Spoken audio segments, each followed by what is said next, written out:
chance, une fenêtre, on leur donne les outils qu'il faut pour réussir. De lutter contre une espèce d'ambiance délétère. Je suis professeur de radiologie à l'université de Johns Hopkins. Je suis directeur du centre d'imagerie en résonance magnétique. Mesdames, Messieurs, bonsoir. Je suis très ravie de vous retrouver pour ce nouveau numéro de Diasporama. Les processus historiques, comme vous le savez, engageant le sursaut des nations vers un avenir meilleur a de tout temps été accompagné par une diaspora dynamique. D'ailleurs, ce que nous vivons en ce moment relève de la convergence du génie des jeunes Algériens, de leur esprit aussi vert, de leur humeur, de leur humour, mais surtout de leur volonté à imposer un renouveau intergénérationnel. Et pour parler de cette thématique, nous recevons ce soir une jeune demoiselle qui s'est d'ailleurs très jeune, lancée dans le domaine journalistique, mais aussi dans le domaine écologique, et s'est rapprochée des jeunes et des jeunes Algériens particulièrement, à savoir Feriel Chergui. Bonsoir. Bonsoir. Feriel, donc vous nous venez de Tours. Oui, une très jolie ville historique aussi de la France. Région des Châteaux. Voilà, bienvenue à vous. Merci. Parmi nous également Monsieur Ammar Adjili. Bonsoir. Bonjour. Alors vous êtes militant écologiste et donc vous vous êtes occupé de l'écologie et du nettoyage de certaines régions d'Algérie depuis déjà quelques années. Oui. Parmi nous également, d'ailleurs, les anciennes générations vont être très heureuses de le voir. Ce soir, parmi nous, il s'agit de Monsieur Sadr El-Kbir. Bonsoir à vous. Bienvenue, c'est un honneur de vous retrouver parmi nous ce soir. Alors vous êtes dramaturge, vous êtes réalisateur et vous revenez ce printemps donc avec une nouvelle œuvre audiovisuelle. On va en parler dans un moment. Parmi nous également un autre militant écologique qui travaille d'ailleurs étroitement avec notre invité Adjili. Il s'agit de Adel Ayadi. Bonsoir. Alors vous aussi, vous êtes un militant écologiste et vous travaillez beaucoup sur terrain. Dans un moment, nous aurons aussi un autre invité parmi nous. Lui, il s'agit de Dahman Dahmani qui vient des États-Unis. Et lui, par contre, c'est un inventeur, si vous voulez, de jeux de société qui s'inspirent ou qui puisent leur idée directement des traditions maghrébines. Voilà. Alors, mais avant cela, alors une question que je voudrais vous poser peut-être à vous tous. Au départ, nous avons commencé notre émission par parler donc de ce magnifique mouvement de jeunesse, mais surtout ce magnifique sursaut de dignité des jeunes Algériens, non seulement ici en Algérie, mais aussi de la part de la diaspora. Que pensez-vous? Friel, on va commencer par vous. On voit ça du coup de la France, de l'autre côté, et c'est vrai qu'on suit ça... Enfin, les personnes qui sont en France, les Algériens de France, sont très attachés encore à l'Algérie. Et c'est vrai qu'on suit de près ce qui s'y passe. Oui. Vous le vivez aussi en France. On le vit aussi parce qu'on veut prendre part à ce soulèvement. On veut mettre notre pierre à l'édifice pour montrer qu'on est encore attaché à cette nation. On y a parfois des proches. Et voilà, souvent, on se tient au courant par nos proches ou les réseaux sociaux parce qu'effectivement... Il y a une petite défiance par rapport aux canaux officiels, mais c'est vrai qu'il y a eu des manifestations aussi en France pour montrer qu'on est là avec vous et qu'on soutient, qu'on est d'accord et que de loin on n'abandonne pas et qu'on veut aussi donner de la force un petit peu à ceux qui sont ici et dire qu'on n'est pas parti sans retour ou quoi que ce soit. On garde un œil bienveillant et on encourage ces initiatives qui nous font plaisir. Alors, on l'a vu d'ailleurs à travers les images qui circulent dans les réseaux sociaux aussi. Donc, il y a un grand mouvement de la part des jeunes de la diaspora algérienne donc, en France. Très vite, quand il y a eu soulèvement, donc très vite, ils ont accompagné. Très vite, on est sortis. Très vite, donc, on a scandé. Et donc, qu'est-ce que ça vous fait, en fait, de participer à ce mouvement de changement? Alors, ce que ça nous fait, c'est qu'on se dit premièrement, que ça nous concerne.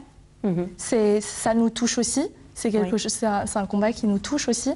Et donc, pour nous, c'est important de participer à ce mouvement qui est beau, qui prend de l'ampleur et qui est grand, en fait. Et du coup, c'est important pour nous de faire partie de ce mouvement. Adel, alors pour votre part, donc, quel est votre regard justement par rapport à ce mouvement des jeunes de la diaspora algérienne? Tout d'abord, merci de nous avoir invités. Je voulais vous exprimer quelque chose pour moi qui est très simple et normal. Il n'y a pas d'instigateur précis pour la manifestation, ou pour nettoyer ou la sensibilisation. Ça s'est fait naturellement. Ça veut dire que nous, on a sillonné l'Algérie, on s'en est rendu compte de l'intérieur que les gens depuis longtemps sont concernés. Beaucoup sont concernés mais sont isolés. Et que cet événement, en fait, la première manifestation, a brisé peut-être un tabou qui a permis à tout le monde de sortir. Moi, le 22 février, j'étais à Paris. Beaucoup de gens m'ont écrit à ce moment-là sur mon Instagram. Moi, je leur ai dit, soyez vous-même, juste munissez-vous d'un sac, de gants, parce qu'on se considère militant écologique, mais pas éboueur, parce que chacun a son boulot. Mais on se considère, comment définir cela? On se sent concerné depuis longtemps, donc ça fait longtemps qu'on vient œuvrer en Algérie. On se considère aussi citoyen du monde parce que notre lutte n'est pas liée qu'à l'Algérie, parce que ce qu'on fait ici impacte le monde entier. Et on se rend compte aussi que cette jeunesse a aussi compris son impact international. Donc le fait de manifester pacifiquement et aussi symboliquement en nettoyant après la manifestation fait partie d'un grand processus de changement intérieur. Et nous, c'est ce qu'on préconise. On préconise l'initiation, c'est-à-dire que les gens ils sont sensibilisés, ils soient attentifs à l'environnement et de clairement prendre part à ce grand, on va dire, chantier qui est ouvert aujourd'hui. Et je pense qu'on peut changer de grandes choses. Mais on précise bien, Amar et moi, que premièrement, ça ne vient pas de nous. Ok, nous, on a fait notre part, on a peut-être montré l'exemple, si les gens peuvent le prendre comme ça, mais ça fait partie de tout le monde, je pense, parce que c'est notre maison. Et c'est à nous de prendre soin de notre maison. Comme vous l'avez dit, ça vient naturellement, en fait. C'est normal, c'est quelque chose qui est normal pour nous. On est content que ça devienne normal pour tout le monde. Et nous, notre objectif à terme, c'est de ne pas nettoyer, au fait, c'est juste vivre. Tout simplement. En fait. Monsieur Adjili, alors vous, qu'est-ce que vous en pensez? Quel est votre regard par rapport à ce magnifique mouvement de jeunesse? Moi, personnellement, je trouve ça super de voir que tout le monde se bouge, on nettoie un petit peu de partout. Mais, comment dirais-je, il manque toujours cette petite touche où je vois que dans la nature, c'est encore oublié quand même. Hein. On dépollue en ville, dans les villages, mais la nature, non. Je n'ai encore rien vu pour l'instant. Voilà. Très exigeant, M. Adjili. C'est souvent dans ces milieux-là où il y a le plus de déchets. D'accord. Voilà. Alors, monsieur Kébé, qu'est-ce que vous pensez justement de ce magnifique mouvement de sursaut, en fait, compte, de cette quête de dignité que les jeunes, en fait, compte, font preuve aujourd'hui? Ce n'est pas seulement un sursaut, c'est énorme. C'est énorme, mais il y a 2 ou 3 problèmes très importants qui se posent parce que nous manquons d'expérience, même dans le monde, par rapport à ce mouvement, où il n'y a aucun parti, aucun syndicat, aucune idéologie derrière. Et ce n'est pas les jeunes qui se sont soulevés, c'est toute la famille qui est sortie dans la rue. Ça, c'est impressionnant. Ça, c'est vraiment très important, mais en même temps, les soucis sont, il faut qu'on trouve quelque chose d'adéquat à ce qui s'est passé, à ce mouvement. Il faut qu'on ne peut pas copier, parce que ça ne s'est pas passé ailleurs, parce qu'ailleurs, ça a été toujours plus ou moins téléguidé, mais ici, qu'on le veuille ou pas, c'est une explosion de problèmes, de joie, tout s'est mélangé et on a l'intention de continuer et il faut faire en puisant dans nos traditions. Il ne s'agit pas de copier ce gouvernement, Premier ministre, etc., les Wali, tout ça, c'est des copies sur d'autres pays du point de vue administratif. Il faut vraiment trouver. Et on a, la seule peut-être, on a cette possibilité démocratique de groupe, de villages, de villes, de familles, de grandes familles, etc., de pouvoir se rencontrer, de discuter. La seule différence peut-être, la seule chose qu'il faut imposer dans ce nouveau mouvement, c'est qu'il soit mixte. Et qu'il soit mixte dans le sens et l'âge, et le sexe. Il faut que ça soit vraiment 50-50. Et je vous assure, l'ami, ce mouvement, il va aussi aller vers l'écologie. Cet abandon de la nature, cet abandon de nos villes, c'était aussi un abandon de soi-même.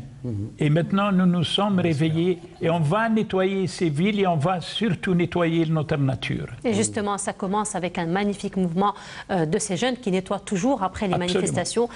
Vraiment un message très, très impressionnant de la part de ces jeunes. Alors, Feriel, je reviens à vous. Alors, vous êtes journaliste, vous vous occupez aussi des questions des quartiers en France. Alors oui, j'ai fait un sujet effectivement sur les quartiers populaire de la banlieue Tourangelle. C'était plutôt local pour le coup. Alors c'était à l'occasion de l'anniversaire entre guillemets des émeutes de banlieue qui se sont passées donc en 2005. Donc nous on avait fait ça en 2015-16, fin d'année 2015, donc ça faisait les 10 ans. Et donc c'était l'occasion de retourner dans ces quartiers et de voir ce qui s'était passé entre-temps. Puisqu'après les émeutes de 2005, il y a eu des grandes annonces, des effets de... Donc voilà, on va sauver la banlieue, on va l'embellir, etc. Donc on voulait y retourner comme un droit de suite, en fait, une sorte de droit de suite. Et donc on est allé à la rencontre des gens qui y vivent. Et donc, chacun nous parlait de son quartier et de sa vie dans ce quartier-là. Et justement, nous avons un extrait de votre travail que je vous propose donc de découvrir. On se retrouve juste après.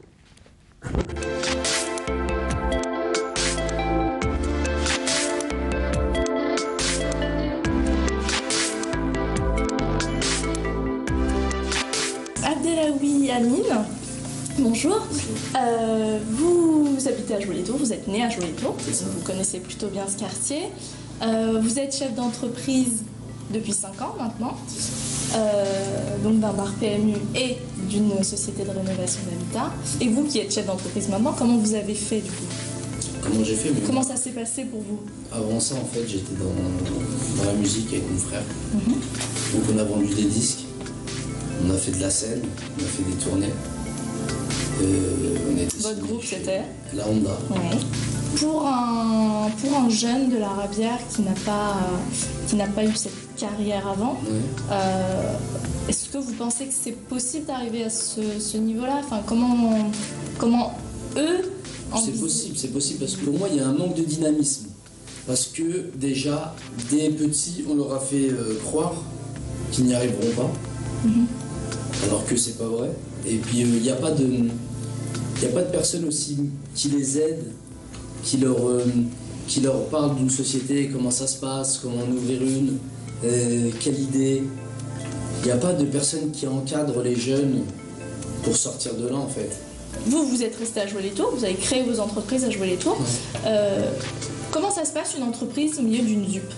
Comment vont les affaires? Comment... Ça se passe bien. Contrairement à ce qu'on peut penser, il n'y a pas de... Moi après, je vous dis ça, mais je suis de là, je suis d'ici. Donc... c'est peut-être plus simple pour quelqu'un qui est... Forcément, c'est plus simple pour quelqu'un qui est d'ici. Une personne qui ne connaît peut-être pas la mentalité là-bas.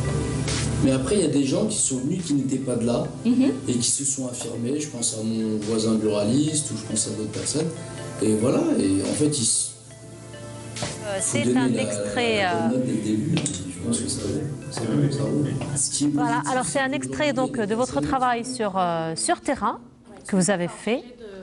De 29 minutes. En fait, on a fait plusieurs autres quartiers. Ça, c'est Joué-les-Tours, il y a Saint-Pierre-des-Corps et il y a le Sanitas. Et donc, ce sont des sujets que vous faites à travers des portraits de personnes que vous suivez, des personnes qui ont réussi un petit peu sur terrain. Oui, et puis le but, c'était de donner la parole aux gens qui y vivent, parce que souvent, les quartiers populaires, déjà, ils ont une mauvaise réputation, entre guillemets. Ils ont une mauvaise image et on ne donne jamais la parole à ces gens qui y vivent et on parle d'eux, mais sans eux, en fait. Et donc là, le but, c'était de les ramener sur le débat, en fait, et puis de comprendre comment... Exactement, en fait, et qu'eux-mêmes parlent d'eux-mêmes, en fait. Et quelles sont vos impressions, justement, après ce travail ? Et après ce travail, c'était dans ces quartiers-là, on y vit très bien. Il y a des gens qui y vivent, il y a des gens qui montent des entreprises, il y a des choses qui se font, il y a des activités, il y a des comme je disais, il y a des entreprises, il y a une vraie vie en fait dans ces quartiers-là.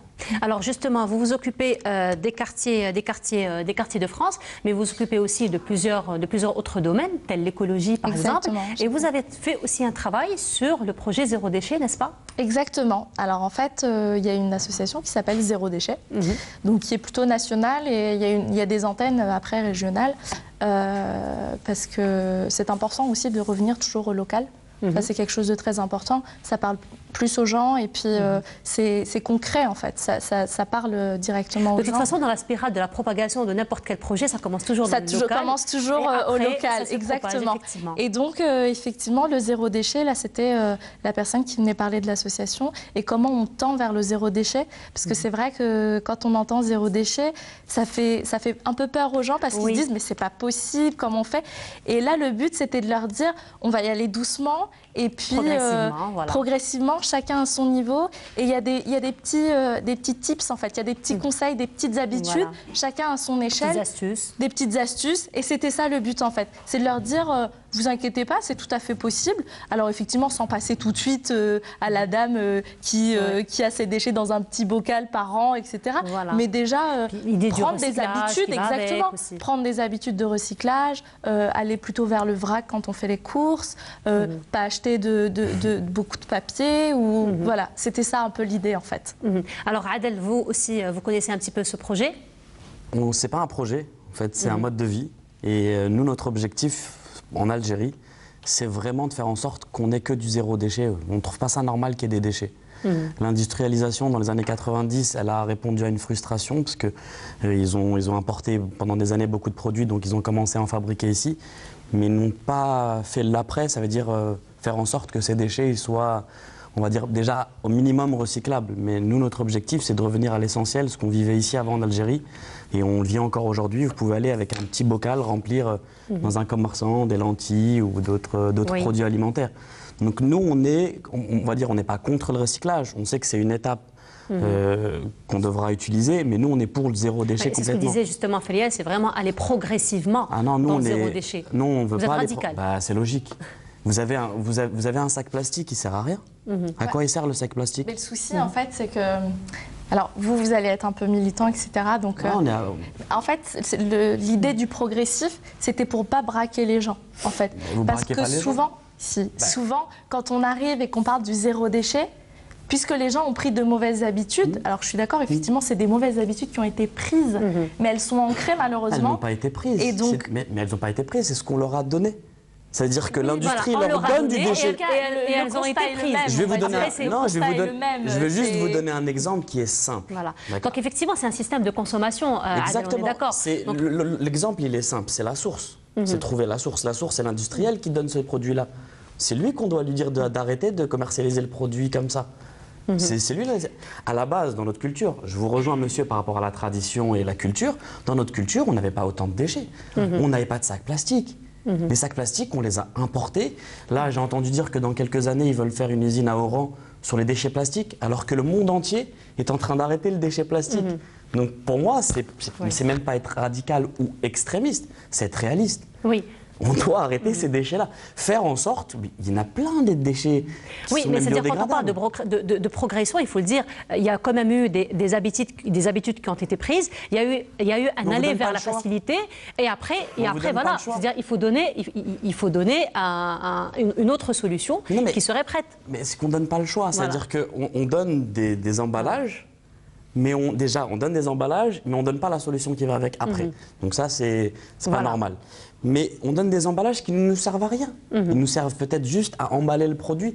Vous avez déjà vu un paquet de gâteaux? Vous avez une boîte en carton, une boîte en plastique, un sac en plastique. Pourquoi autant? Mais alors dans ce cas-là... Moi, je vous dis, je suis entrepreneur. Voilà. Et chaque gâteau emballé. Moi, je suis entrepreneur également. Et chaque gâteau emballé. Je calcule les coûts. Un entrepreneur, vous lui parlez de coûts, vous lui dites ça réduira tes coûts si tu mettais moins de déchets, il serait content. C'est logique, non? Alors, si vous permettez, justement, Feliel a fait un travail audiovisuel sur donc le projet ou le mode de vie, pardon, comme vous le dites, sur zéro déchet. Donc je vous propose de le découvrir, on se retrouve juste après.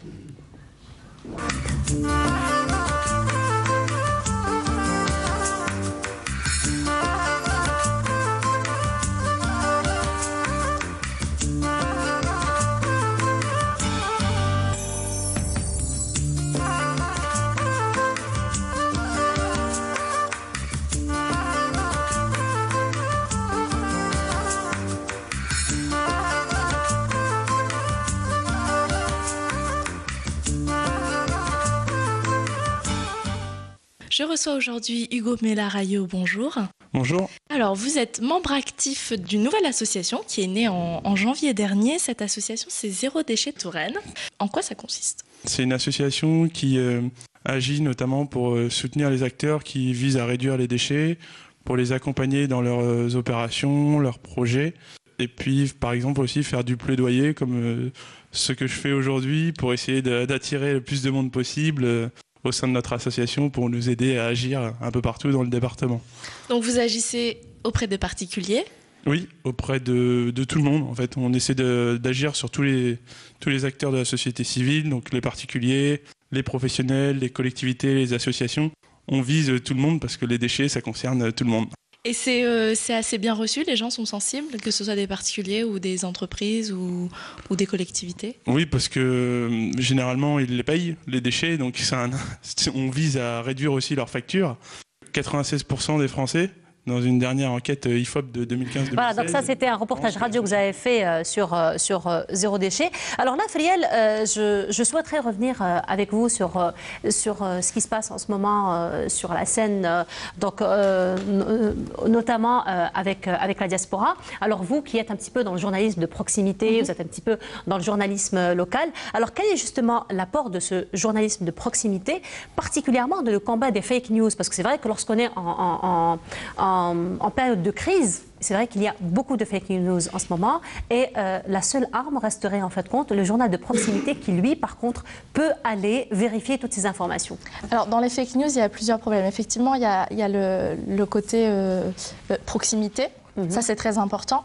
Et il y a aussi, mais souvent la proximité c'est un peu un gage de qualité de l'information aussi, parce que la personne, elle se déplace, elle connaît les gens, elle sait qui est qui sur son territoire, et donc forcément c'est plus simple. Et en même temps, les gens font un peu plus confiance. Voilà, aux journalistes du coin, etc. Et en même temps, le journaliste garde en tête que ces gens-là, il va les recroiser. Donc, il ne peut pas dire tout et n'importe quoi. Donc, ça aussi, c'est important. Mais sur les fake news aussi, ce qui est important aussi de dire, c'est qu'il y a aussi le côté, le temps de traitement de l'information. Et effectivement, quand on est à un niveau national, etc., peut-être qu'on travaille un peu plus dans le rush, comme on dit, et on vérifie moins, on croise moins, on n'a pas forcément le temps. Mais c'est vrai que là, avec le temps et avec tous ces soucis-là, ils font de plus en plus attention. Et il y a les médiateurs aussi, ce qu'on appelle les médiateurs dans les télés ou dans les radios, où les spectateurs ou les auditeurs peuvent directement l'interpeller en lui disant « mais là, cette info-là, ou elle n'est pas bonne, ou ça ne va pas ». Et donc forcément, ils ont créé tout ça aussi, mais c'est vrai que la proximité, c'est toujours plus simple pour éviter ce genre de problème. D'accord. Friel, merci beaucoup d'avoir été parmi nous. Merci à vous. Un dernier mot peut-être avant de nous quitter? Que ce combat continue et qu'on ait plein d'espoir. Et voilà, bon courage à vous. Merci à vous. Et on vous soutient avec bienveillance. Alors justement, vous allez juste rester un petit peu avec nous, le temps de voir avec Monsieur Sadr Kibel qui revient justement avec un nouveau projet cette fois-ci, avec une œuvre, Le Bélier Magique. Alors donc c'est une œuvre à double sens en fait compte, puisque c'est une œuvre qui quelque part protège, en fait, elle est un petit peu versée vers la protection des animaux, mais aussi l'éveil de l'enfant et la sensibilisation de l'enfant. Alors parlez-nous un petit peu de cette œuvre audiovisuelle. Cette œuvre audiovisuelle est un film fiction de 90 minutes dont la télévision n'a pas participé et pourtant c'est le premier film fiction que nous avons. C'est quelque chose d'absurde que la télévision ne participe pas. Et voilà, elle a double sens. C'est un, la protection des enfants. Deux, s'il y a protection des enfants, il y a protection de l'environnement. S'il y a protection de l'environnement, il y a protection des animaux et de tous les animaux. Ça, c'est une classe qui vient de l'intérieur du pays. Dans cette classe d'élèves, il y a une directrice et deux enseignantes. Et le quart viennent d'Adrar. Ils viennent d'Adrar, il faut que ça soit aussi très clair, mais concernant que l'enfant noir en Algérie est un Algérien. Effectivement. Et il faut qu'il se voit aussi à l'écran, ce qui ne se voit pas. Et voilà, ils viennent, ils sont reçus par le directeur du zoo qui s'avère être aussi un bélier. Et là, il y a un jeu énorme. Ce film est construit avec plusieurs histoires.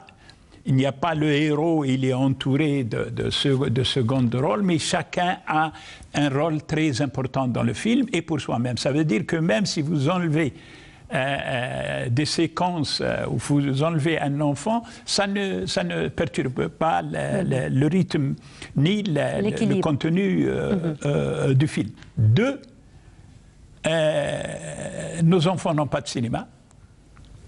Trois, je fais la démonstration qu'ils jouent très très bien, qu'ils savent jouer, il faut seulement savoir le faire, il faut seulement, parce qu'il y a vis-à-vis le cinéma, vis-à-vis des enfants, il y a toujours une certaine responsabilité en tant que réalisateur et producteur qu'on n'a pas vis-à-vis des adultes. Peut donner son point de vue, mais vis-à-vis des enfants. Et il s'adresse aussi aux enfants et aux parents. Et il s'adresse aux parents en tant que conception, en tant que famille qui va au cinéma. Nous nous trouvons devant un bouleversement en Algérie où j'espère qu'on va construire des cinémas pour offrir cela à nos enfants. Il n'y a pas de mieux qu'un enfant d'aller au cinéma ou au théâtre avec ses parents. Il ne pourra jamais l'oublier, il ne pourra jamais remercier ses parents de l'avoir fait. Et secondo, vous savez, c'est un potentiel énorme. Et toutes nos réformes, si on ne commence pas par l'école primaire, par ses enfants, je ne crois pas qu'on irait plus loin. Effectivement. Alors, sans plus tarder, là, je vous propose de découvrir la bande-annonce du film Le Bélier Magique. Alors, je vous propose de le découvrir et on se retrouve juste après. السيدة ميسو مدرسة الشمس ضحكت لي. السادة مدير القطاع.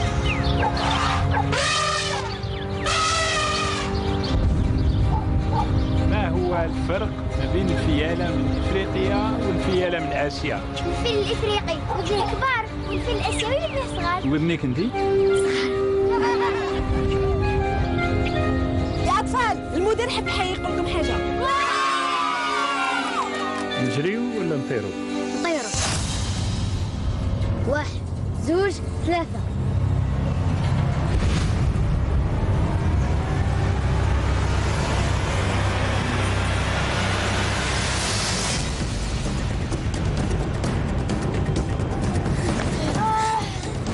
كيف لحقتو؟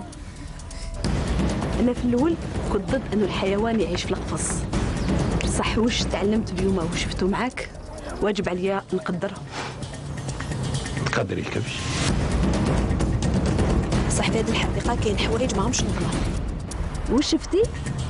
الشومبرا تاع العروسة. يا سيدي في ودني.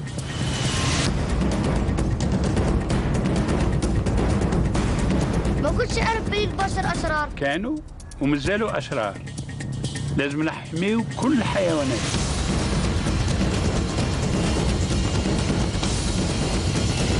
تحكي مرة ماشي نشوفه.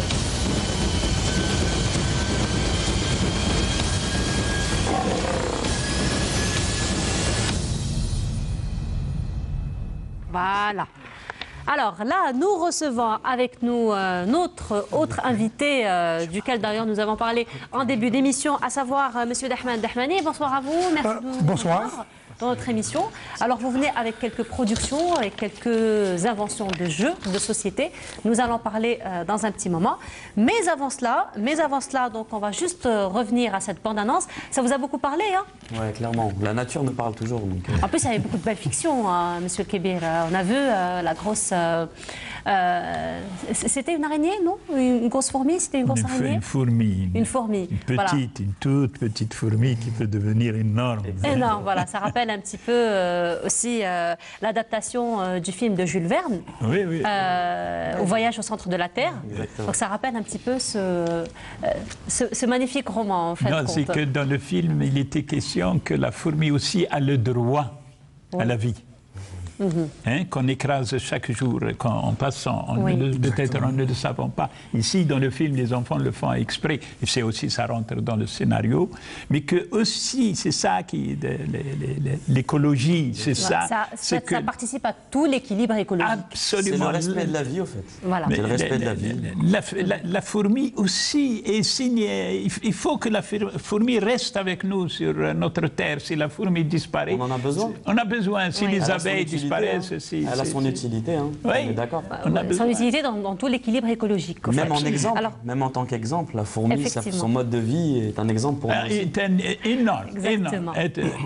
C'est vrai qu'elle revient dans la fable des fontaines. Hein. La cigale et la fourmi, ça nous a bien marqué. Ça a bien marqué notre enfance. Et n'oubliez pas, s'il vous plaît, que Sidna Suleiman, Salomon, était l'ami intime des fourmis.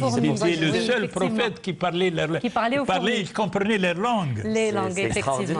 Donc Alors, justement, revenons un petit peu à ce mouvement écologique, à ce mouvement de nettoyage. Monsieur Adjili, vous étiez parmi les premiers à avoir initié ces projets, notamment dans les plages de Chénois, dans les plages de Tipaza. Alors, parlez-nous de ces premières initiations et ces premières initiatives que vous avez prises pour le nettoyage donc, de ces plages et de ces endroits. Tout simplement, j'étais avec mon petit-neveu qui était avec moi sur cette plage, qui arrivait de France. Et quand on était donc à Chénois, il avait envie de voir ce qu'il y avait de plus beau, mais il s'est retrouvé à cette époque-là, c'était 2015, dans une immense décharge au lieu d'une plage. Et bon, il a fait la gueule en me demandant pourquoi ces déchets dans la nature. Et donc je ne savais vraiment pas comment lui répondre. Mais je lui ai répondu, je lui ai dit que demain j'arriverai avec un sac poubelle et j'irai nettoyer la plage du début, donc de Chénois à Matarès, quoi. Et ce que j'ai fait pendant 9 semaines. Ah, quand même. Oui, 9 semaines tous les jours. Mais éventuellement avec des événements que j'ai lancés sur Facebook, où beaucoup de personnes sont venues me rejoindre. Et on vous a laissé. Voilà. La wilaya vous a laissé. Ils t'ont laissé faire. Oui, bien sûr, mais bon, ça n'était pas évident non plus. C'est pas la wilaya. Disons que je parle des autorités s'ils vous ont laissé faire. J'avais plus de problèmes à débarrasser le déchet sur la plage. À cette époque-là, j'avais plus de problèmes à débarrasser le déchet sur la plage. Donc je demandais à la mairie de déplacer le déchet dans une décharge, mais c'est là où il répondait plus présent. Je courais après les déchets. Je me souviens bien, quand il y avait des tempêtes, je me souviens bien, je retournais en mer pour aller récupérer les sacs qui retournaient. C'était catastrophique, quoi. Mais vous avez quand même... Et puis bon, c'est aussi parce que c'est que j'ai beaucoup voyagé dans le passé, un peu de partout. J'ai fait de la montagne, de la plongée. Et parce que j'ai beaucoup de respect pour la nature, je n'accepte pas qu'elle soit agressée comme ça, quoi. Et je continue, comme je l'ai dit, je l'ai toujours dit, je continuerai avec tous ceux qui ont envie de le faire. Et c'est très important d'avancer comme ça. Alors, M. Adjili, justement, je voudrais revenir avec vous sur un petit peu le regard que vous portez par rapport à ce magnifique mouvement des jeunes, donc déjà dans les 4 coins du pays, après les manifestations, les différents vendredis qui sont passés. Donc on voit que pendant la manifestation et après les manifestations, il y a toujours des jeunes bénévoles qui viennent nettoyer les places. Et donc c'est aussi un geste qui a influencé aussi la diaspora algérienne. Et on a vu qu'après les manifestations de la place de la République, les jeunes Algériens issus de la diaspora ont aussi nettoyé la place de la République juste après les manifestations. Quel est votre regard par rapport à ça, vous justement qui êtes très jaloux de la nature et vous voulez justement, vous n'aimez pas que la nature soit agressée? Alors, j'ai pu voir, puisque j'étais en France, j'ai pu voir que beaucoup de gens s'étaient entrepris dans la ville, dans la capitale, Alger, à nettoyer. Et j'ai eu un super réconfort. ça m'a fait vraiment plaisir parce que j'attendais ce jour-là que tous les gens se bougent, vraiment. Et je trouve ça vraiment fabuleux. Puis donc, comment dirais-je, je sais que je n'ai jamais été seul à le faire, mais nous sommes de plus en plus nombreux. Et ça me motive surtout pour continuer à avancer vers d'autres projets que j'ai avec Adel Ayadi pour la protection de l'environnement, mais aussi pour se comporter autrement dans sur l'éco-citoyenneté, sur la bienveillance. Beaucoup d'émotions. Oui, bien sûr. Voilà. Beaucoup d'émotions. Alors justement, Monsieur Adjili, vous avez des images de vous-même en train de nettoyer les plages et puis avec une touche artistique à la fin donc, de chaque campagne. Alors nous avons justement un petit extrait du travail de Monsieur Adjili sur terrain. Je vous propose de le découvrir et on se retrouve juste après.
Voilà, donc ça c'était un petit extrait de votre travail sur terrain.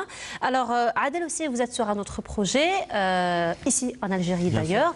Il s'agit de Make Algeria Clean Again. Ouais. Alors parlez-nous un petit peu de cette initiative. C'est pas un projet, c'est une cause. Donc c'est voilà, c'est une cause pour nous qui appartient à tout le monde, tous les Algériens et tous les citoyens du monde même. Et donc nous, ce qu'on a voulu faire avec Amar, c'était sortir de l'ombre, mais surtout toucher la jeunesse, la sensibilisation, comme vous faites avec votre film. Toucher l'enfance, parce qu'on se dit que les enfants vont impacter leurs parents et leurs parents vont être impactés et que tout le monde sera impacté. Donc c'est ce qu'on a voulu faire, c'était toucher leurs canaux. Leurs canaux préférés sont les réseaux sociaux, et particulièrement Instagram et Snapchat. Donc moi, par exemple, sur mon Instagram, il y a une vingtaine de milliers de personnes, majoritairement de femmes, et la tranche d'âge, c'est entre 16 et 24 ans. Donc c'est extraordinaire, c'est vraiment les jeunes qu'on touche et qu'on sensibilise. En ce moment, avec Amar, donc, on partage toutes les actions de nettoyage sur tout le pays. Donc, dès que quelqu'un nous envoie un lien, quelque chose qui se partage, on le partage parce que c'est ce qu'on fait tous les jours, on est content que tout le monde le fasse et ça nous a touchés. Mais nous maintenant, depuis 3 mois, on est passé à l'étape supérieure parce qu'on ne veut pas juste nettoyer, on veut que nettoyer, que ce soit commun, que ça devienne quelque chose de complètement normal. Nous maintenant, l'étape supérieure, donc c'est la bienveillance, le partage, l'autosuffisance, combattre l'agriculture intensive. Donc pour cela, on est en train de développer des potagers urbains dans des cités. Sympa, ça. Et on est en train de le faire à Baïnem, à Tipaza, on va le faire aussi à Oran, on va le faire sûrement à Sétif. Donc voilà, nous on est dans le partage des semences reproductibles et de manger sain. Donc on est contre la junk food. Et la solidarité, tout ce qui fait partie de notre identité en tant qu'Algériens et citoyens du monde, en fait. Voilà.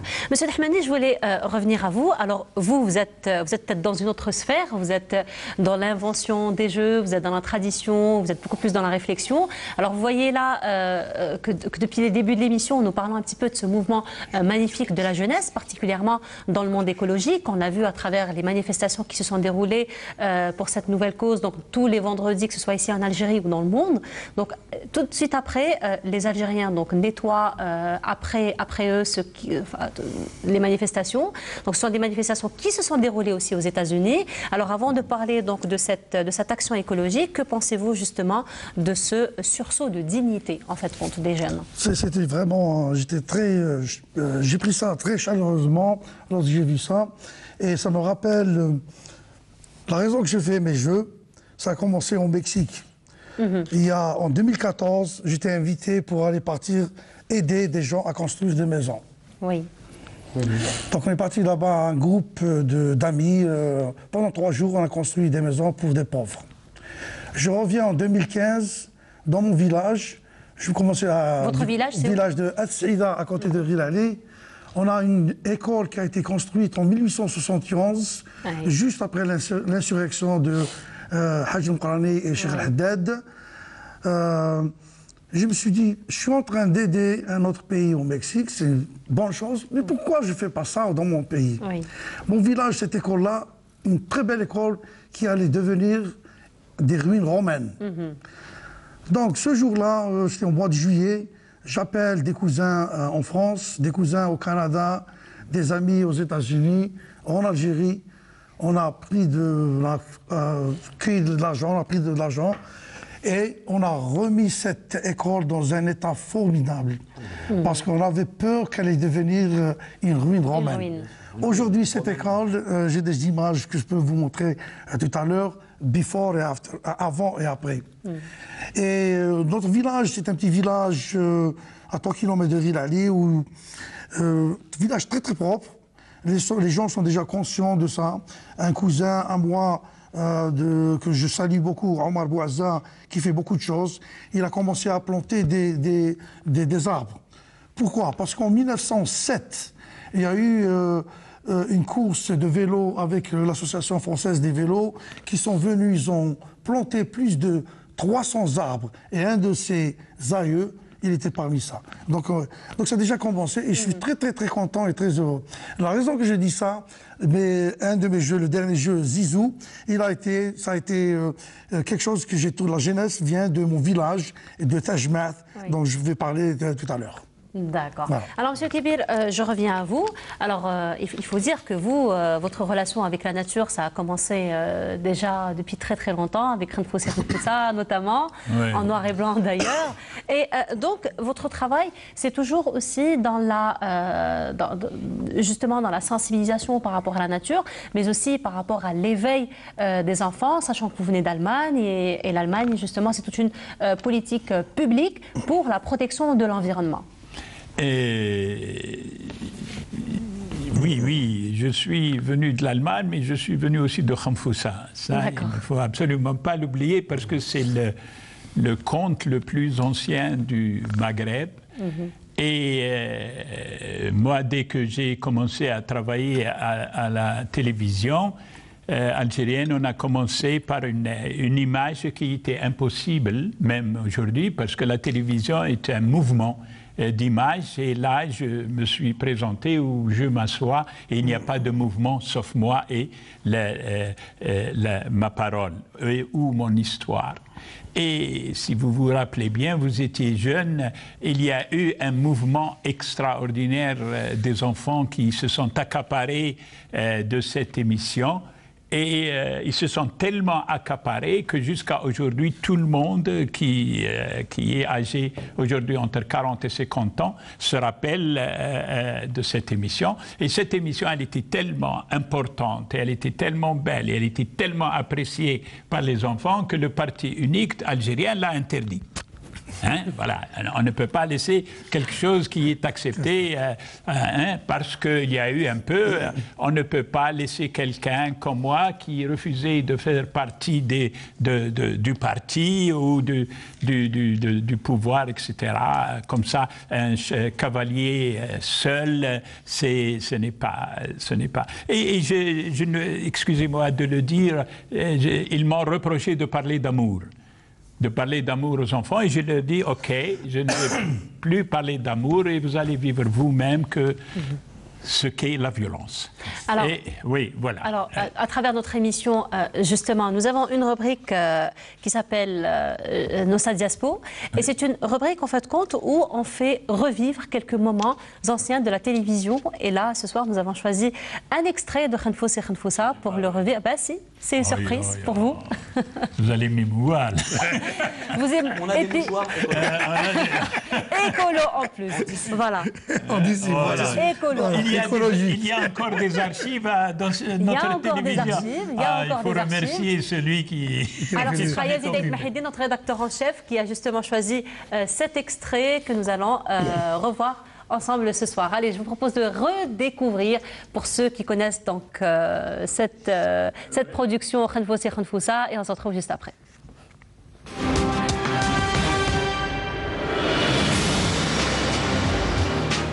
في الأسبوع كل يوم يستقبل في المجلس الناس اللي عندهم شكايات ولا يرد عندهم مشاكل والأم علاء الدين مسكينة تهز هذاك الصندوق الذهب وتروح تقعد ثما، ولكن تقعد ديما اللورا خلاص وتستناهم هما يطرحوا ويتكلموا وكل شيء، ومن بعد السلطان يجي يخرجوا من أم علاء الدين. كي تشوف السلطان خرج يخرجوا الناس الكل، جات هي ثاني خارجه تلقى علاء الدين يستنى فيها، وقال لها علاء الدين واش يما عطاها لك ولا؟ قلت له ودي واش اللي مدها لي هذه مازلت حتى ما تكلمتش معاه. وعلاش ما تكلمتش معاه؟ قالت له مانيش عارفه.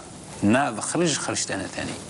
النهار الثاني الثالث الرابع، ولكن ام علاء الدين مسكينه ما كانتش عارفه بلي لازم تسجل روحها باش يعيطوا لها. هي تقعد تما وتستنى حتى يعيط لها السلطان، ولكن هو ما كانش عارف. ما عليناش اسبوع كامل عقب، ولكن السلطان كل يوم يشوف مع العزوز هذيك وحتى نهار ما تكلمت، النهار السابع تكلم مع الوزير نتاعو قال له عيط لها. جات العزوز هذيك قال لها السلطان هذيك واش حابه العزوز؟ درك منين السلطان نشدها مسكينه ما نجمتش، ما قدرتش تتكلم. مش عارفه. قالت له مانيش عارفه سيد السلطان، ولا سجدت. قلت له مانيش عارفه يا سيد السلطان، عندي واحد الطفل يسميوه علاء الدين وراهو طاير بزاف. Monsieur le Kébir, qu'est-ce que ça vous fait? Écoutez, vraiment, c'est magnifique. C'est ça. Écoutez, avec ces enfants-là, on leur a interdit ce genre de mouvement. Et j'espère qu'aujourd'hui, là où nous en sommes, et vraiment, je fais appel à tous les parents. Il faut commencer par l'école. Il faut commencer par les enfants. Il faut aller un peu plus loin. Il faut que ça rentre même dans la Constitution. Moi, je dirais que c'est aux parents de s'occuper. Ce n'est pas aux syndicats, ce n'est pas aux partis politiques de s'occuper des écoles. Écoutez, je vais aller même, je peux vous garantir une chose, 1 heure de perdu. Pour un enfant, elle ne peut pas la rattraper.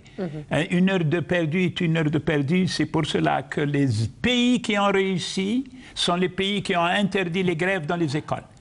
Et qui ont investi dans les enfants. Je voulais juste vous dire ce qui m'a plu tout à l'heure. Vous avez dit qu'ils l'ont interdit parce que vous transmettiez l'amour. Comme je vous ai dit il y a quelques minutes, l'amour c'est contagieux, c'est pour ça qu'ils l'ont arrêté. Et ce qui serait bien en fait, c'est de remettre l'amour à la base du foyer et de la famille. Pas l'argent, pas le matériel, pas le paraître. L'amour, la bienveillance. Le temps que vous disiez pour un enfant, il est... Alors là, on parle... Alors, si vous permettez... On a un pays qu'on le connaît bien, le Singapour. Il y a 30 ans, 40 ans, ils étaient rien. Ils ont investi sur l'école. Ils sont devenus le modèle mondial. Même les Américains sont derrière l'école de Singapour. Aujourd'hui, il y a ce qu'on appelle le Singapore Test for Mathematics et tous les pays du monde. Ils sont partis de rien. L'investissement, comme le monsieur le dit, c'est l'enfant. Alors justement, là vous êtes en train de parler d'amour, vous êtes en train de parler de partage aussi. Et monsieur Dahmadi, vous revenez avec un projet de partage.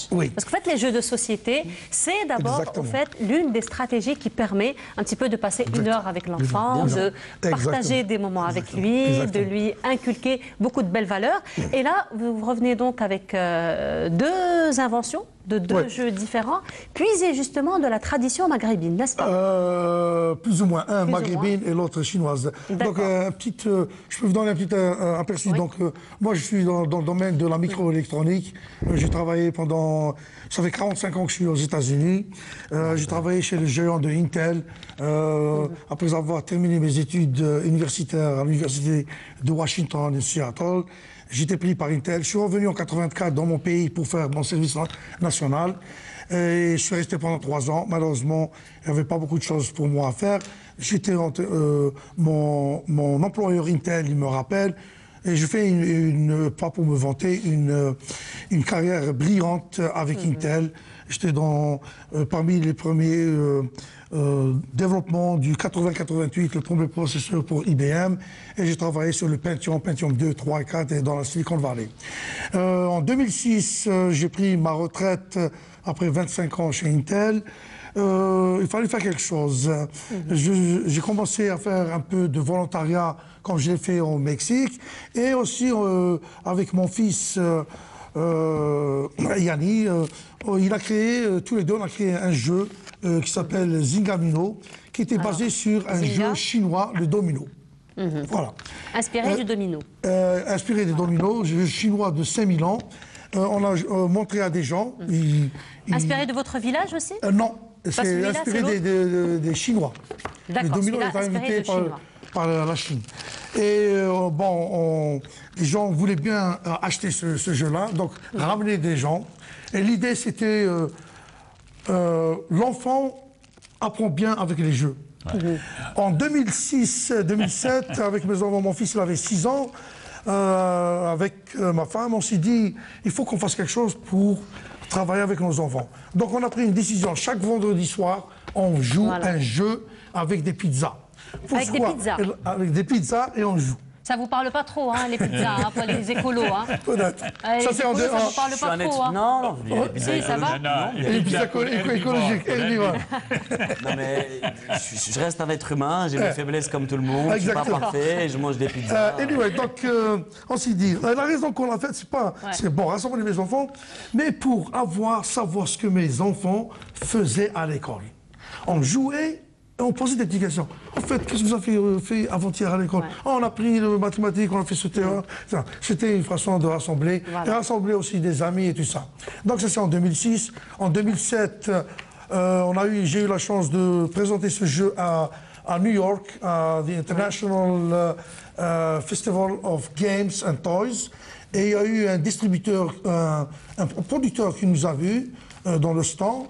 Et on a signé une licence. Le jeu Zingamino et Zinga pour la version internationale, il se vend depuis 17 ans en Amérique, aux États-Unis, au Canada et au Mexique. Et je suis en train de travailler pour le lancer en Europe. Et le deuxième jeu, Zizou, d'où la genèse vient de mon village. C'est celui-là qui est inspiré un petit peu de votre village. village? Exactement, le village de Saïda. D'ailleurs, on voit pas seulement le ballon. Je vais dire pourquoi. On voit les inscriptions en amazigh. On a en tifinard. Donc c'est un jeu millénaire qui était joué par les pharaons. Je vais en 2015 pour commencer à travailler sur le projet de mon école. Je vais sur Tajmat, si on peut montrer ça. Voilà, Tajmat, dans mon village. Et je trouve quelque chose gravé sur des pierres. Et ça m'a intéressé. Je rentre chez mes cousins du village. Je leur dis, j'ai trouvé ça. C'est quoi? Ah, il me dit, c'est un jeu que mon grand-père peut-être jouait. On jouait comme ça. Non, j'ai oublié. C'est oublié. Je prends des photos. Je rentre chez moi. Laissez, s'il vous plaît, on est en train de voir on est en train de découvrir. Je rentre chez moi, j'ai une autre photo, le jeu lui-même. Je rentre chez moi à San Diego. Avec l'esprit inventeur, donc avec Intel, j'ai 6 inventions brevetées chez Intel. C'est comme ça que je suis monté dans des grades. Et l'inquisiteur, je vais sur Google, je trouve le jeu. Il s'appelle en anglais Nine Men Morris, ou en français Marel, ou en espagnol, Trace. Et je vois, et dans mon village, on l'appelait El Filja. Oui. Et comment ce jeu-là? Donc, il était ramené par les Romains, qui ont envahi l'Afrique du Nord, qui sont partis en Espagne, en Angleterre et en France. Et ça a voyagé. Ça a voyagé. Alors, M. Dahmani, il faut le dire, c'est un jeu que vous proposez aussi en version voyage. Voyage et version... je vais vous dire que le changement qu'on a fait. Donc, en 2017, j'ai créé une boîte, une compagnie avec mon fils et mes jumelles, mes deux filles, pour avoir un niche, ce qu'on appelle un marché bien précis. Ramener les anciens jeux au XXIe siècle en faisant des changements, the look and the feel, comment on joue, être plus facile à jouer. Revisiter. Donc on a revisité ce Nine Man Morris et on lui a donné le nom de... Le Nine Man Morris était basé sur des carrés, on a fait des cercles et on a ajouté une nouvelle loi et ça a donné le nombre de combinaisons exponentielles. Et c'est plus challenging. Alors, on lance ce jeu, je l'ai lancé à Nuremberg en 2017. Et la raison que je suis ici aujourd'hui, j'étais à Azfoun, il y a 2 jours de ça, on a fait un festival de Hawel. Et dans ce festival de Hawel, où on a invité un écrivain sur Tahar Jaout, un autre écrivain qui en parlait sur la poésie, sur le poème, mais aussi le mot en tarvelite, c'est aussi par le film, par le cinéma, et aussi par le jeu. La parole. La parole. Alors, on a eu un tournoi. Le premier tournoi, il a été fait à l'université de Berkeley en 2017. Et on a, avec une amie à moi, Madame Bouayed, que je salue beaucoup, c'est l'organisatrice de ce festival de Hawel. Elle m'a invité de participer, donc j'ai participé avec ce jeu et on a fait le championnat. Le deuxième championnat de Zizou à Azfoun. Et on a eu une partie superbe entre un garçon et une fille. C'est bien, la mixité. Exactement.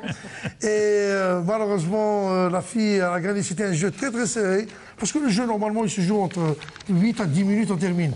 Ce jeu-là a été tellement serré, 45 minutes.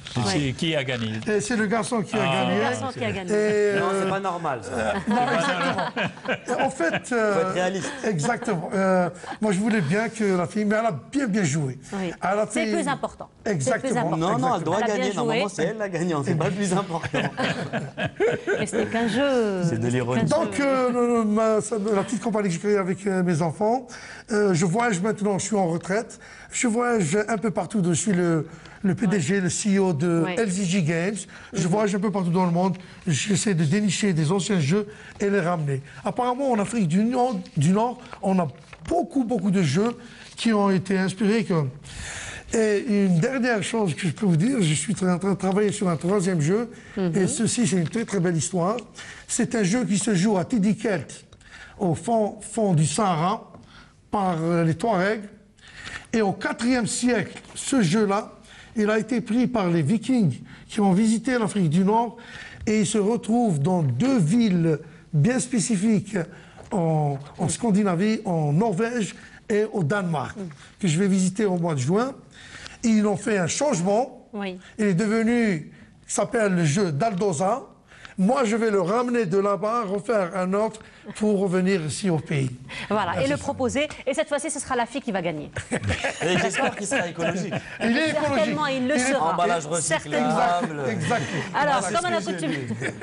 Alors, comme à l'accoutumée, dans notre émission, nous avons la rubrique Diaspochère. Et cette fois-ci, donc, ce sera un hommage donc, à Jean-Luc Kennedy, pardon. Alors, c'est un hommage au fait qui a été produit par un collectif qui a été produit donc, excusez-moi, alors c'est un événement filmé par la radio 123 qui a été organisé par Daniel, par Patrick Carl, par Judy Bédard qui est au fait le frère de la fille Fatima Bédard qui a été jetée à la Seine le 17 octobre 1961, par aussi Mouh et aussi par Cherif Chorfi. Donc c'est un hommage qui a été rendu à Jean-Luc Kennedy.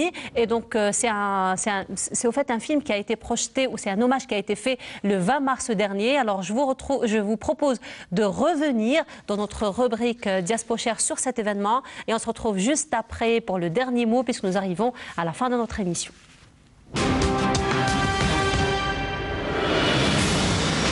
l'œuvre de Jean-Luc Einaudi.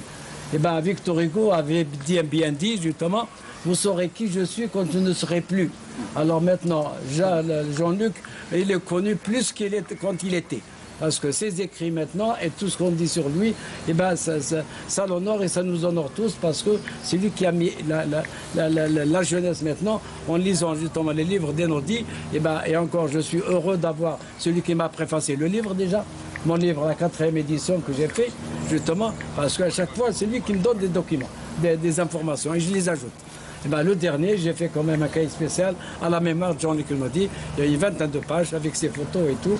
Et ben, je suis ravi maintenant d'avoir suivi justement son chemin et on le continuera, Inch'Allah, comme on dit. Et je vous remercie. Merci. Justement, procès du 5 septembre 1960. Hein. C'est ça, hein. Encore à la caserne de Reuilly. Hein. Je n'ai pas à Fresnes, hein. C'est la caserne de Reuilly. Voilà, c'était donc un extrait de cet hommage. Et là, nous arrivons à la fin de notre émission. Mais avant de se quitter, un mot de fin pour nos invités. Monsieur Kébir, on va commencer par vous. Oui, moi je dirais aussi dans notre mouvement de ne pas oublier les enfants. Oui. Je fais aussi appel à tous les enseignants qui sont partis en retraite de revenir surtout aux primaires et aussi aux parents. Je leur dis vraiment que 3 heures de cours par jour suffisent largement et ce que l'enfant n'a pas compris le matin, il ne pourra pas le comprendre le soir. Je préfère que l'après-midi, nos enfants s'occupent de sport, de peinture, de games, de jeux et pas d'aller avoir des cours du soir pour rattrapage et tout ça. Cela n'a aucun sens. Et encore, si on veut arriver à cette énorme marche que nous avons entreprise, c'est une longue marche, c'est avec les enfants. Sans eux, on n'atteindra absolument aucun but. Voilà. Adel, à vous. Moi, je voulais vous remercier déjà de l'accueil. Je voulais revenir sur le titre, donc par rapport à la dignité. Pour moi, la dignité était toujours présente. C'est juste que c'est maintenant qu'on la remet en valeur. Des personnes positives, motivantes, inspirantes, qui travaillent, qui œuvrent dans tous les domaines. J'en ai vu énormément en Algérie et je les remercie. Et je voudrais juste lancer un appel. Je pense que les quartiers populaires, ils ont besoin de vie, mais de vraie vie. Ils n'ont pas besoin juste d'endroits où on peut se poser pour jouer au domino. Je pense qu'ils ont besoin d'arbres, de fleurs, sortir de ses choix, avoir de la gaieté, de la bonne humeur et tout ça. Je pense que c'est quelque chose de positif. Si les pépiniéristes algériens peuvent nous assister en nous offrant des arbres, si des gens sont volontaires pour amener des arbres, qu'ils viennent. Nous, on en a planté déjà pas mal, on va continuer à en planter. On a besoin aussi de gens concernés et de suivi. Un contact peut-être, Adel? L'Instagram, Make Algeria Green Clean Again, nos Facebook respectifs. On est prêt à parler avec tout le monde, on parle avec tout le monde, on n'a pas de frein, donc si les gens veulent venir. Merci. Monsieur Dahmani, un dernier mot pour vous? Tout d'abord, je remercie la diaspora pour m'avoir invité ici et ces jeunes-là pour avoir cette initiative. Et je pense, j'adhère à ça. Et je pense aussi que ça commence de petits quartiers. Il ne faut pas s'attendre à ce que le gouvernement fasse tout. Ça commence en soi-même, et comme vous avez fait, comme on l'a fait dans le village. Pour moi, je dois tout d'abord remercier l'association Khoulef Nouamara de Azfoun qui fait beaucoup de choses aussi pour l'écologie, pour les enfants. Je remercie aussi l'APC, la Daïra de Azfoun qui aussi, avec tous les petits moyens qu'ils ont, de nous avoir aidés à faire ce premier festival de Awel. Et comme monsieur le dit, le jeu est très important. L'enfant apprend beaucoup avec le jeu. Malheureusement, il n'y a pas la culture du jeu en Algérie. Et je suis en train de travailler moi-même, maintenant en retraite, de inculquer cette culture de jeu parce que l'enfant apprend beaucoup avec les jeux et très facilement. Mes projets, c'est de faire des jeux spécifiquement pour l'Algérie, des jeux d'histoire, de comment apprendre la géographie. Vous mettez un enfant ici, vous lui donnez un coup de 1 heure, de 2 heures de géographie, il va tout oublier. Mais si on fait un jeu de géographie pour les wilayas, les villes et tout ça, il va apprendre très vite. Et c'est l'intention que j'ai. Et je vous remercie beaucoup de l'invitation. Merci beaucoup d'avoir été parmi nous. Monsieur Adjili? Oui. Donc en fait, moi, ce que je fais avec Adel aujourd'hui, je vais donc continuer là. Et en fait, je nous souhaite d'avancer plutôt vers la protection de la nature, car je n'ai jamais cru à l'industrie polluante ni au recyclage. Et donc, je vois le développement autrement, du pays, donc, avec la permaculture et tout ce qu'on peut produire avec cela, et tout ça pour le bien de la nature. Voilà. Voilà, ben on vous souhaite beaucoup de courage et beaucoup de réussite. Merci beaucoup. Voilà. Ben merci à vous. Donc, alors, ce soir, justement, nous avons parlé un petit peu de ce sursaut de dignité, un petit peu de ce mouvement de la jeunesse, beaucoup plus dans le domaine écologique. Et pour cela, donc, nous avons reçu M. Sadek Al-Kbir, qui est dramaturge et réalisateur. Nous avions parmi nous Ammar Adjili, qui est militant écologiste. Aussi était parmi nous Adel Ayadi, qui est militant aussi écologiste. Dahman Dahmani, qui est inventeur de jeux de société, était parmi nous. Également Ferial Chergui, qui est journaliste et qui travaille justement, qui s'intéresse plutôt au quartier de France. Alors, je voudrais remercier donc Yazidat Mahidine qui a préparé cette émission, Amel Benbatouche, la réalisatrice de cette émission. Si vous voulez donc revoir cette émission, vous la retrouverez sur YouTube ou sur notre page Diasporama. Nous attendons toujours vos vidéos afin de les partager donc à travers notre émission, et notre page Facebook est à votre disposition pour tout commentaire. Voilà, je vous retrouverai quant à moi avec un très grand plaisir dans 15 jours. Je vous dis portez-vous bien et à très bientôt.